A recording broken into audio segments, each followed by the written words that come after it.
Tell me about your DJing. How did that come about, and what kind of work do you do? Okay, so it's a bit of a wild story. I was actually a TV host before I was anything. Back in Australia, I used to co-host a show called Kids WB, which was a live children's show. I did that for about 2 years, and about 2 years in, I started to feel unwell.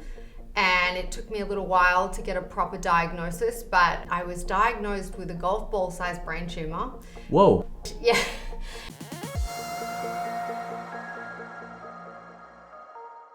Yeah, pretty crazy on my 23rd birthday. Happy birthday. Whoa. It was putting a lot of pressure on my brain, of course, because it was in the middle, and it had pushed my pituitary gland up into my brain, and it was putting a lot of pressure on this side, my optic nerve, and it also had thrown my balance off. So I had to unfortunately quit my show.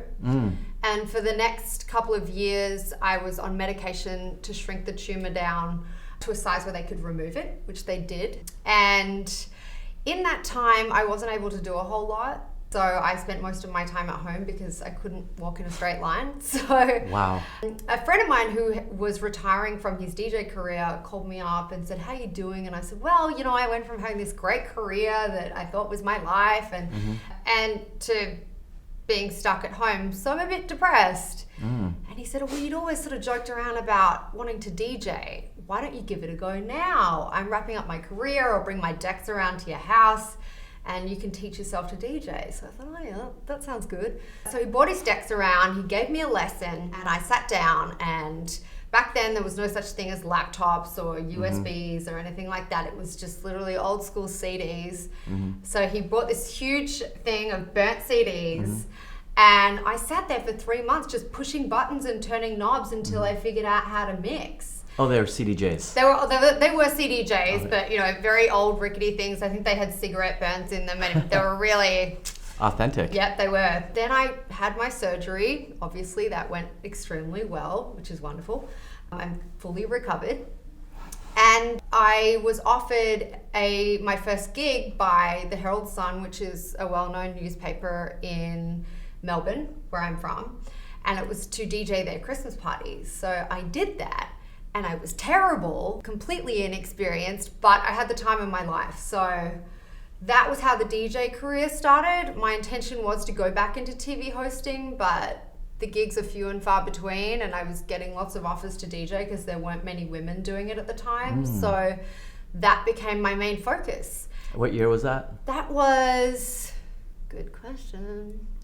I would say 2011 or 12. Oh, okay. About 9 years. Around then? Yeah, about now. What are we? No, it was a bit, sorry. I would say 2010 actually. It was 2010. Okay. So that's how it all started. And so for the next 5 years, I traveled around Australia, sort of playing there. I moved to Sydney, signed with a management company there, did everything I could there. And then I thought, you know what? I feel like I'm sort of starting to hit the ceiling here with this. So I ended up moving to the US.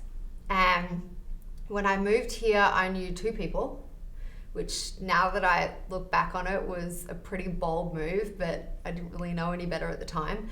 Fortunately, one of those people was a pretty big club promoter here, so he connected me with the H-Wood group. I love them. Yeah. John Terzian. Yes, Yeah. exactly, with John. Who's the promoter that you know? So Wade Crescent, do you know him? Oh, he's a DJ himself. Yes, he's a DJ. Wonderful, wonderful guy. Yeah, I think he's back in London now with the pandemic. Oh, maybe he's here. Oh, he is? Great guy. Yeah, really nice. So Wade connected me with him, and they just opened the Nice Guy at the time, which Love Nice Guy. Me too. So back then, it's still a hot venue, but back then it was really hot. Yeah. And so I started playing every Friday night there, and got to know a lot of people that way. Actually, my first gig was covering for an amazing DJ, 𝕊𝕚𝕟𝕣𝕘𝕚𝕚 on... Oh, I love him too. You love him? Love Devon. Yeah, so he had to take a night off his Warwick gig because he does Warwick every Wednesday. And I got a call 2 weeks into living in LA, and they said, "Hey, we've heard about you. Do you want to come and cover for Devon tonight?" So I said, "Yeah, sure. I'd love to," not realizing the baptism of fire I was about to get. In Australia, house music is very big, but hip hop isn't. So I moved here not really knowing a lot about hip hop culture or anything like that. And so Devin sent me a playlist of songs that I had to have for Warwick.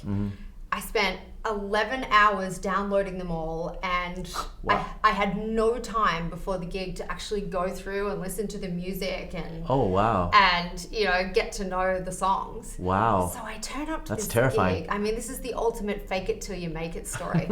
I turn up to the gig. I was like beads of sweat were going down. I was so nervous. And how I got through it was I would listen to the first 30 seconds of every song and go, oh yeah, that sounds good, and mix that in, and then listen to the next 30 seconds and mix that in. So it was all going well until a bouncer came up to me and he said, hey, do you have Black and Yellow by Wiz Khalifa? And I went, typed it into my laptop. Yes, I have that one. He said, oh, you might want to play it. I said, okay, why? And he said, well, Wiz Khalifa's standing next to you. Oh. So that was my welcome Nice. to LA, you don't know anything story. So Oh, amazing. And how did the rest of the night go? good, I think. They booked me again. I went back a week later and Wow, amazing. yeah, so that was cool. And Weren't then even familiar with the songs. You're just kind of mixing on the fly. just completely bullcrapped my way through it. It was Wow. Okay. And then back then it was how much house were you playing versus hip hop? Like what did that look like? It was a bit of, LA's kind of an open format town, so I think I was Totally. working in some house tracks, but it's Okay. Mostly open format, yeah, right? mostly open format. Fascinating. Yeah. That's a great story.